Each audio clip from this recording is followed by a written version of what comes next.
తెలంగాణ నిరుద్యోగుల భవిష్యత్తుకు సంబంధించి తెలంగాణలో సామాజిక న్యాయానికి సంబంధించి జరుగుతున్న ఈ ప్రత్యేక మీడియా సమావేశానికి వచ్చిన ప్రింట్ మరియు ఎలక్ట్రానిక్ మీడియా మిత్రులందరికీ కూడా హృదయపూర్వక నమస్కారం. మీ అందరికీ కూడా ప్రొఫెసర్ జయశంకర్ గారి జన్మదిన శుభాకాంక్షలు. మిత్రులారా, తెలంగాణలో పోరాడి తెచ్చుకున్న తెలంగాణలో నిరుద్యోగులకు ఎంతో లాభం జరుగుతుందనుకున్న ఈ తెలంగాణలో మరి ఈరోజు రేవంత్ రెడ్డి గారి పాలనలో వాళ్ళకి విపరీతమైన అన్యాయం జరుగుతున్నది. వాళ్ళ హక్కులు పూర్తిగా కాలరాయబడుతున్నాయి. మరి ఆ సందర్భంగానే ఈరోజు దాంట్లో భాగంగానే రేవంత్ రెడ్డి గారు, కేసీఆర్ గారు సామాజిక న్యాయం కోసం ఆనాడు 2022 సంవత్సరంలో జీవో 55 తీసుకొస్తే రేవంత్ రెడ్డి గారు సామాజిక న్యాయానికి తూట్లు పొడుస్తూ మరి 2024లో ఫిబ్రవరి 8వ తారీఖు నాడు జీవో 29 తీసుకురావడం జరిగింది. ఇది ఒక పెద్ద కుట్రలాగా అనిపిస్తూ ఉన్నది. ఒకవైపు రాహుల్ గాంధీ గారేమో రాజ్యాంగం పట్టుకొని పార్లమెంటులో రాజ్యాంగ పుస్తకాన్ని చూపిస్తూ మేము సామాజిక న్యాయం కోసమే నిలబడుతున్నామని ఒకవైపు రాహుల్ గాంధీ గారు అంటున్నారు. మరోవైపు అదే కాంగ్రెస్ పార్టీకి చెందిన రేవంత్ రెడ్డి గారు సామాజిక న్యాయానికి పూర్తిగా తూట్లు పొడుస్తూ ఉన్నాడు. కేసీఆర్ గారు ఎంతో ఆలోచించి జీవో 55 తీసుకొచ్చి అన్ని వర్గాలకు సముచిత న్యాయం జరగాలి, పరీక్షల్లో ఉండే అన్ని దశల్లో కూడా సముచిత న్యాయం ఉండాలని చెప్పేసి కేసీఆర్ గారు జీవో 55 తీసుకొస్తే ఏ కారణం లేకుండా ఒక ఆంధ్రప్రదేశ్ రాష్ట్రంలో 2008లో జరిగిన ఒక సుప్రీంకోర్టు కేసు, ఆ సుప్రీంకోర్టు జడ్జిమెంట్ని అడ్డం పెట్టుకొని ఇవాళ ఆ జీవో 55ను రద్దు చేసి ఈరోజు రేవంత్ రెడ్డి ప్రభుత్వం మేఘాల మీద జీవో 29 తీసుకొచ్చి కేసీఆర్ గారు అన్ని వర్గాలకు ఏ విధంగా న్యాయం జరగాలనో స్పష్టంగా వివరించిన జీవో 55 స్థానంలో జీవో 29 తీసుకొచ్చి నిరుద్యోగుల నోట్ల మట్టి కొట్టిందని చెప్పేసి చెప్పడం కోసమే ఈ ప్రెస్ కాన్ఫరెన్స్ ఏర్పాటు చేసినాం. ఇక విషయానికి వస్తే మిత్రులారా, రాజ్యాంగబద్ధంగా ఆర్టికల్ 14 ప్రకారం కానీ ఆర్టికల్ 16 క్లాజ్ 4 ప్రకారం కానీ బలహీన వర్గాలకు ఎస్సీలు కావచ్చు, ఎస్టీలు కావచ్చు, వెనకకు నెట్టివేయబడ్డ తరగతులు అంటే ఓబీసీలు కావచ్చు, రిలీజియస్ మైనారిటీలు కావచ్చు, పర్సన్స్ విత్ డిజేబిలిటీ అంటే దివ్యాంగులు కావచ్చు, స్పోర్ట్స్ కోటా కావచ్చు, లేకపోతే ఇప్పుడు కొత్తగా అగ్రవర్ణాల్లో ఉండే పేదలు కావచ్చు, వీళ్ళందరికీ కూడా రాజ్యాంగబద్ధంగా రిజర్వేషన్లు ఇవ్వాలి. ఇవి ప్రతి దశలో కూడా రిజర్వేషన్లు అమలు చేయాలనేది రాజ్యాంగం చెప్తా ఉన్నది. చాలా పబ్లిక్ సర్వీస్ కమిషన్స్ కూడా ఇదే విషయం చెప్తున్నాయి. సుప్రీంకోర్టు ఎన్నో సందర్భాల్లో జడ్జిమెంట్లో కూడా చాలా స్పష్టంగా సామాజిక న్యాయం పాటించాలని చెప్పి సుప్రీంకోర్టు చెప్పింది. కానీ ఇవాళ తెలంగాణ ప్రభుత్వం, తెలంగాణ పబ్లిక్ సర్వీస్ కమిషన్ ఈ ప్రాథమిక సూత్రానికి, రాజ్యాంగబద్ధమైన సూత్రానికి తూట్లు పొడుస్తూ ఉన్నది. దానివల్ల చాలామంది నిరుద్యోగులకు అన్యాయం జరుగుతున్నది. ఇక గ్రూప్ 1 ఎగ్జామ్ విషయానికి వస్తే మీ అందరికీ కూడా తెలుసు, ఆనాడు కేసీఆర్ గారు గ్రూప్ 1 నోటిఫికేషన్ ఇవ్వడమే కాకుండా గ్రూప్ 1లో ప్రిలిమినరీలో ఏ విధంగా రిజర్వేషన్ పాటించాలి, మెయిన్లో ఏ విధంగా రిజర్వేషన్ పాటించాలనేది చాలా స్పష్టంగా ఒక జీవో నెంబర్ 55 ద్వారా స్కీమ్ ఆఫ్ ఎగ్జామినేషన్ కూడా ఇవ్వడం జరిగింది. కానీ ఈరోజు రేవంత్ రెడ్డి గారి ప్రభుత్వం నిరుద్యోగులను ఆదుకుంటామని చెప్పి, జాబ్ క్యాలెండర్ ఇస్తామని చెప్పి నిరుద్యోగులను మోసం చేస్తూ, నిరుద్యోగుల్లో సామాజిక న్యాయం కూడా పాటించకుండా, రాజ్యాంగం చెప్పిన ఇవి పాటించకుండా జీవో 29 తీసుకొచ్చి, దానికి ఉదాహరణకు మీకు గ్రూప్ 1లో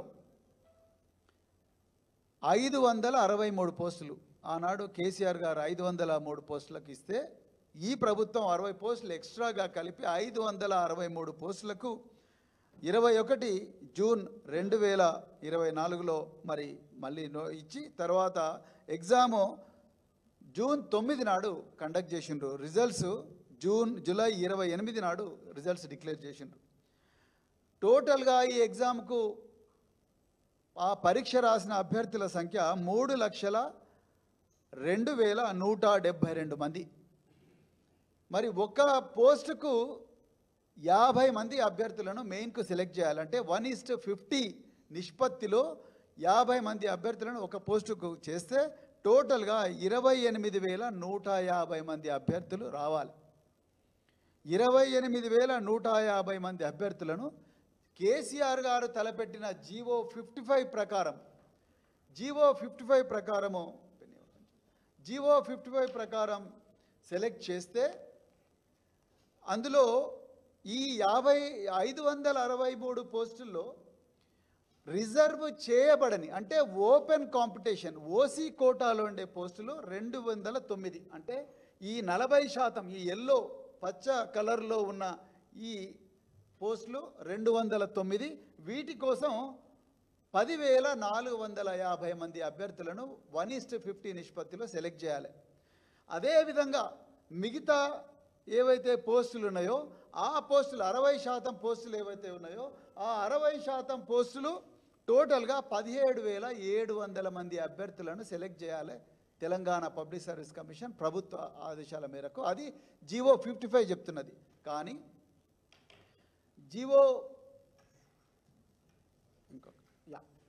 ఈరోజు రేవంత్ రెడ్డి ప్రభుత్వం ఏం చేసిందయ్యా అంటే ఈ సామాజిక న్యాయం అదేవిధంగా రాజ్యాంగం చెప్తున్న రిజర్వేషన్లు ప్రిలిమినరీ స్టేజ్లో బాలాజీ బదావత్ పెట్టిన కేసులో ఏదైతే ఉందో ఆ కేసులో వచ్చిన జడ్జిమెంట్ను ఆధారం చేసుకొని ఆధారబాధగా జీవో 29 తీసుకొచ్చి ఈ సామాజిక న్యాయం ఈ రిజర్వేషన్లు పాటించకుండా 28,150 పోస్టులను స్ట్రైట్గా ముద్దగా సెలెక్ట్ చేసిండ్రు. దాంట్లో ఏ వర్గాల ప్రజలు ఉన్నారనేది ఇప్పటికి కూడా క్లారిటీ లేదు. ఒకవైపు 1:50 నిష్పత్తిలోనే మేము సెలెక్ట్ చేస్తున్నామని చెప్తూనే మరోవైపు మేము రిజర్వేషన్లు కూడా పాటించినామని చెప్పి ఎస్సీ కోటాలో సెలెక్ట్ చేయాల్సిన వ్యక్తులను కింద తీసుకొని అవసరం అనుకుంటే కిందికి పోయి అంటే వాళ్ళ కట్ ఆఫ్ ఏదో చెప్పకుండా ఆయనకాయన అంటే వాళ్ళ పబ్లిక్ సర్వీస్ కమిషన్ తనకు తాను ఒక కట్ ఆఫ్ పెట్టుకొని కింది నుంచి తీసుకొని పోయిండు. అదేవిధంగా ఎస్టీ కోటాను అట్లనే చేసిండ్రు. అగ్రవర్ణాల్లో పేదలు ఈడబ్ల్యూఎస్ కోటాను కూడా అదే విధంగా చేసిండ్రు. ఓబీసీ కోటాను కూడా అదే విధంగా చేసిండ్రు. ఈ 28,150 ఈ ముద్దలో ఎంతమంది ఎస్సీ అభ్యర్థులు ఉన్నారు, ఎంతమంది ఎస్టీ అభ్యర్థులు ఉన్నారు, ఎంతమంది మరి అగ్రవర్ణాల్లో పేదలు ఉన్నారు, ఎంతమంది ఓబీసీ అభ్యర్థులు ఉన్నారు, ఎంతమంది స్పోర్ట్స్ కోటాలు ఉన్నారు ఎక్కడ కూడా చెప్పడం లేదు. ఇలా మేము ఆనాడు కూడా మేము రేవంత్ రెడ్డి గారి ప్రభుత్వాన్ని ఒక 15-20 రోజుల క్రితం కూడా అడగడం జరిగింది. మీరెందుకు కట్ ఆఫ్ చెప్తలేరు? ఉదాహరణకు 33 లక్షల మంది అభ్యర్థులు ఉన్నారు. 3 లక్షల మందిలో ఓపెన్ కేటగిరీలో అంటే మెరిట్ ఉన్న ఏ కులానికి చెందిన అభ్యర్థి అయినా ఈ 10,450 మంది ఉంటే ఈ 10,450 మంది కట్ ఆఫ్ ఎంత? ఎందుకు ప్రభుత్వం చెప్పడం లేదు? ఎందుకు పబ్లిక్ సర్వీస్ కమిషన్ ఈ కట్ ఆఫ్ గురిని అంత సీక్రెట్గా పెడుతున్నారు? అదేవిధంగా షెడ్యూల్డ్ కాస్ట్ కట్ ఆఫ్ ఎంత, షెడ్యూల్డ్ ట్రైబ్ కట్ ఆఫ్ ఎంత, ఓబీసీ కట్ ఆఫ్ ఎంత, అదేవిధంగా అగ్రవర్ణాల్లో ఉండే పేదలు అంటే ఎకనామికల్లీ వీకర్ సెక్షన్స్ ఈడబ్ల్యూఎస్ కోటాలో కట్ ఆఫ్ ఎంత, స్పోర్ట్స్ కోటాలో కట్ ఆఫ్ ఎంత, అదేవిధంగా మరి మిగతా minority quota BCE cut off ఎంత అని ఎందుకు ప్రభుత్వం చెప్పడం లేదు? మేము ఇంకో ప్రశ్న కూడా వేసినాం. ఓపెన్ కాంపిటీషన్ అంటే కేవలం అగ్రవర్ణాల్లో ఉండే ధనికులకేనా, లేకపోతే ఎస్సీలో కానీ ఎస్టీలో కానీ బీసీలో కానీ మైనారిటీలో ఉండే మెరిటోరియస్ అభ్యర్థులు కూడా ఓపెన్ కోటాలో ఉండవచ్చా అంటే దానికి టీఎస్పీఎస్సీ ఆన్సర్ చెప్పడం లేదు. మిత్రులారా, ఇక్కడే మరి అసలైన కుట్ర ఉన్నది. ఇలా యూనియన్ పబ్లిక్ సర్వీస్ కమిషన్ కేంద్రంలో భారత ప్రభుత్వం రాజ్యాంగబద్ధ సంస్థ అయిన యూనియన్ పబ్లిక్ సర్వీస్ కమిషన్ అంటే ఐఏఎస్, ఐపీఎస్, ఐఎఫ్ఎస్ ఇతర సెంట్రల్ సర్వీసెస్లను రిక్రూట్ చేసే యూనియన్ పబ్లిక్ సర్వీస్ కమిషన్ కూడా ప్రిలిమినరీలో కానీ మెయిన్లో కానీ ఇంటర్వ్యూలో కానీ సామాజిక న్యాయం ఈ కోటాలను పాటిస్తూ ఉన్నది. అదేవిధంగా పక్కన ఉండే కర్ణాటక సివిల్ సర్వీసెస్ కూడా ఈ కోటాలను ప్రిలిమినరీ, మెయిన్ అదేవిధంగా మరి ఇంటర్వ్యూలో కూడా పాటిస్తూ ఉన్నది. పంజాబ్ సివిల్ సర్వీస్ కమిషన్ కూడా పంజాబ్ పబ్లిక్ సర్వీస్ కమిషన్ కూడా ఈ కోటాలను పాటిస్తూ ఉన్నది. హర్యానా పబ్లిక్ సర్వీస్ కమిషన్ కూడా ఈ కోటాలను పాటిస్తూ ఉన్నది. పక్కనే ఉండే మన బార్డర్ స్టేట్ అయిన ఛత్తీస్గఢ్ కూడా ఈ కోటాలను స్పష్టంగా పాటిస్తూ ఉన్నది. జార్ఖండ్ కమిషన్ కూడా ఈ కోటాలను స్పష్టంగా పాటిస్తూ ఉన్నది. మరి వీళ్ళందరికీ సుప్రీంకోర్టు జడ్జిమెంట్లు అడ్డం వస్తలేవా? ఇవాళ తెలంగాణ ప్రభుత్వం ఆలోచించాల్సిన అవసరం ఉన్నది. మరి ఎందుకోసం ఈ నిరుద్యోగులు తెలంగాణ తెచ్చుకున్నారు? మరి ఈ 40%లో ఉండే ఈ 40% ఉండే ఈ 10,450లో ఎస్సీలు ఎంతమంది ఉన్నారు? ఈ ఓపెన్ కోటా ఎవరైనా మెరిట్ ఉన్న ఏ ఎస్సీ అయినా పార్టిసిపేట్ చేయొచ్చు, ఏ బీసీ అయినా పార్టిసిపేట్ చేయొచ్చు, ఏ అగ్రవర్ణాల్లో ఉండే పేద వర్గానికి చెందిన వ్యక్తి అయినా కూడా ఇందులో ఉండవచ్చు. ఇందులో ఎంతమంది ఉన్నారో చెప్పమంటే ఎందుకు ప్రభుత్వం చెప్పడం లేదు? ఎందుకు దీన్ని అంతా సీక్రెట్గా పెడుతున్నారు? మేము వాళ్ళ పేర్లు అడుగుతలేం కదా, వాళ్ళ పేర్లు అడుగుతలేము, వాళ్ళ హాల్ టికెట్ నెంబర్లు అడుగుతలేము. ఎంతమంది ఈ ఓపెన్ కోటాలో ఉన్నారు? 10,450 అంటే 40% అన్రిజర్వ్డ్ కోటాలో ఎంతమంది ఉన్నారు? ఎందుకు చెప్పడం లేదు మీరు? మరి అది కాకుండా మీరు మొన్న ఇంకొకటి చేసినారు. తెలంగాణ పబ్లిక్ సర్వీస్ కమిషన్ 3,232 మందిని ఎక్స్ట్రాగా క్వాలిఫై చేసి తీసుకున్నారు. వీళ్ళు ఏ వర్గాలకు చెందిన వాళ్ళు? ఎందుకోసం తీసుకున్నారు వీళ్ళను? ఎక్కడ మీకు షార్ట్ ఫాల్ వచ్చింది? ఆ విషయాల్లో ఎక్కడ కూడా పబ్లిక్ సర్వీస్ కమిషన్ చెప్తలేదు, చీఫ్ సెక్రటరీ గారు కూడా చెప్తలేరు. రేవంత్ రెడ్డి గారు అయితే అసలు దాని సంబంధం లేనట్టే వ్యవహరిస్తూ ఉన్నారు. మిత్రులారా, ఇక్కడ జరిగే నష్టం తెలంగాణ సమాజానికి తెలవాలి. జీవో 29 ప్రకారం ఈ విధంగా రిక్రూట్మెంట్ జరిగితే జరగబోయేది ఏంటయ్యా అంటే ఎస్సీలలో మెరిటోరియస్ అభ్యర్థులు ఎవరైతే ఉంటారో వాళ్ళు ఎస్సీ కోటాలోనే పరిగణించబడతారు జీవో 29 ప్రకారం. బీసీలలో ఎవరైతే మెరిటోరియస్ అభ్యర్థులు ఉంటారో వాళ్ళు బీసీ కోటాలోనే పరిగణించబడతారు. ఎస్టీలో ఎవరైతే మెరిటోరియస్ అభ్యర్థులు ఉంటారో వాళ్ళు ఎస్టీ కోటాలోనే పరిగణించబడతారు. అగ్రవర్ణాల్లో పేదలు ఎవరైతే మెరిటోరియస్ కోటాలో ఉంటారో వాళ్ళు కూడా అగ్రవర్ణాల్లో పేదల ఈడబ్ల్యూఎస్ కోటాలోనే పరిగణించబడతారు. వాళ్ళని ఎవ్వరిని కూడా ఓపెన్ కోటాలోకి రానివ్వడం లేదు. అంటే ఈ 40% అన్రిజర్వ్డ్ పోస్ట్స్ ఏవైతే 209 పోస్టులు ఉన్నాయో ఈ 209 పోస్టుల్లో ఎస్సీ, ఎస్టీ, బీసీ, మైనారిటీలు అదేవిధంగా అగ్రవర్ణాల్లో పేదలకు స్థానం లేదనేది ఇప్పుడు పబ్లిక్ సర్వీస్ కమిషన్ చేస్తున్న రిక్రూట్మెంట్ విధానం వల్ల చాలా క్లియర్గా అర్థమవుతున్నది. అంటే ఈ 40% పోస్టులన్నీ కూడా అగ్రవర్ణాల్లో ఉండే ధనికులకే ఇవ్వాలనుకుంటున్నారా రేవంత్ రెడ్డి గారు మీరు? ఇది రాజ్యాంగబద్ధమేనా? కాదు అంటే మరి క్లారిఫికేషన్ ఇవ్వండి. మీ చీఫ్ సెక్రటరీ గారని ఇవ్వాలి, లేకపోతే పబ్లిక్ సర్వీస్ కమిషన్ అని ఇవ్వాలి. పబ్లిక్ సర్వీస్ కమిషన్ ఇంతవరకు మేము అడిగిన ప్రశ్నలకు జవాబు చెప్పలేదు. వాళ్ళు ఇన్ఫార్మల్గా చర్చలు పెట్టి తెలిస్తే కాదు కదా. చీఫ్ సెక్రటరీ గారు ఇంతవరకు దీని మీద మాట్లాడలేదు. నేను ఓపెన్ లెటర్ కూడా రాయడం జరిగింది. ఈ విధంగా రిజర్వ్డ్ అభ్యర్థులకు అన్యాయం జరుగుతూ ఉన్నది అనేది చాలా క్లియర్గా మేము చెప్పడం జరిగింది. అదేవిధంగా ఈ సందర్భంగా సుప్రీంకోర్టు జడ్జిమెంట్లను కూడా మేము ఉటంకించడం జరిగింది. సుప్రీంకోర్టు ఏం చెప్పింది? ఓపెన్ కేటగిరీ అంటే కేవలం అప్పర్ కాస్ట్కే కాదు. ఓపెన్ కేటగిరీ అంటే ఎస్సీల్లో మెరిటోరియస్ అభ్యర్థులు, ఎస్టీలో మెరిటోరియస్ అభ్యర్థులు, బీసీలో మెరిటోరియస్ అభ్యర్థులు, అగ్రవర్ణాల్లో పేదల్లో ఉండే కూడా మెరిటోరియస్ అభ్యర్థులు ఎవరైనా ఉంటే, మైనారిటీల్లో కూడా ఎవరైనా మెరిటోరియస్ అభ్యర్థులు ఉంటే వాళ్ళందరూ కూడా ఓపెన్ కేటగిరీలోనే తీసుకోవాలి.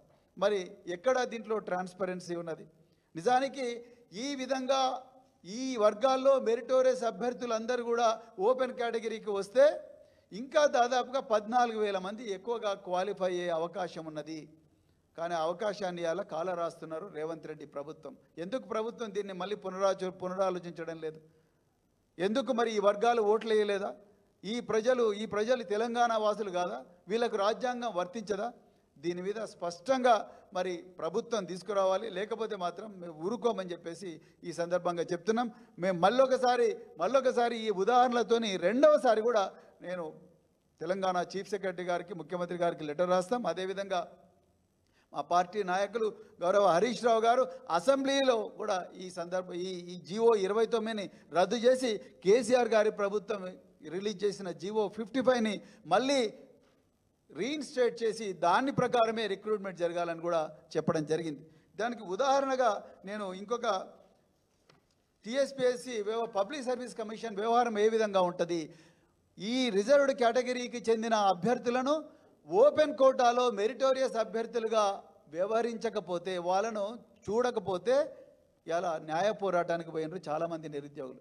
అందులో ఒక అమ్మాయి మరి చాలా 10 సంవత్సరాల పోరాటం చేస్తే కోర్టు ఆ అమ్మాయికి మరి ఉద్యోగం ఇచ్చిందంటే, 3 మెరిటోరియస్ అభ్యర్థులను రిజర్వ్ కేటగిరీలో చూపిస్తే అది తప్పని చెప్పి కోర్టు వాళ్ళందరినీ కూడా ఓపెన్ కేటగిరీలోనే పరిగణించాలి, దానివల్ల మిగతా 3 రిజర్వ్డ్ అభ్యర్థులకు న్యాయం జరుగుతుందని చెప్పేసి కోర్టు చాలా స్పష్టంగా తీర్పిచ్చింది. మీ ముందరనే పెడుతున్న మీ అందరికీ కూడా నేను సప్లై చేస్తాను. ఇవన్నీ కూడా టీఎస్పీఎస్సీకి తెలియక కాదు, కానీ ఇవాళ తెలంగాణ ప్రభుత్వం రేవంత్ రెడ్డి గారు ఈ ఓపెన్ కోటా అంతా కూడా అగ్రవర్ణాల్లో ఉండే ధనికులతోనే వాళ్ళతోనే నింపాలనుకుంటున్నాడు. దీంట్లో ఏదో గూడుపుటాన్ని నడుస్తూ ఉన్నది. దీని మీద ప్రభుత్వం స్పష్టతనివ్వాలి, ప్రభుత్వం క్లియర్ స్టేట్మెంట్ ఇవ్వాలి. అదేవిధంగా ఈ 209 పోస్టులకు 1:50 నిష్పత్తిలో ఎంపిక చేసిన అభ్యర్థుల్లో ఏ ఏ వర్గాల వాళ్లకు చెందిన వాళ్ళు ఎంతమంది ఉన్నారనేది ప్రభుత్వం చాలా క్లియర్గా చెప్పాలి.